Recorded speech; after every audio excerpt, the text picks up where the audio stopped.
Sakız çiğneriz, yol mu deriz?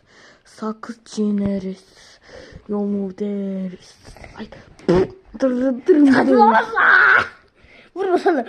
Pırtlama. Ayıptır. Ayıptır be. Ayıptır. Patrick. Of işte. Haydi Patrick yaşa Patrick. Haydi Patrick yaşa Patrick. Bum. Kendini attı adam. Oh. Baloncuğun gücüne bak. Oh. Süper yıldız. Bum. Ah! Hayt. Oh.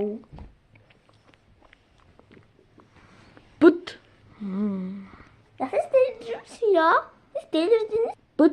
Pıt. Dırıms. Ya siz delirdiniz mi ya? Niye ediyorsun bunu? Ağlamaz.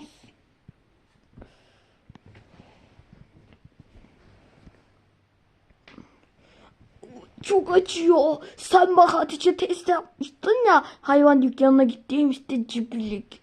Yalan söyleme. Hadi tütü. Oh.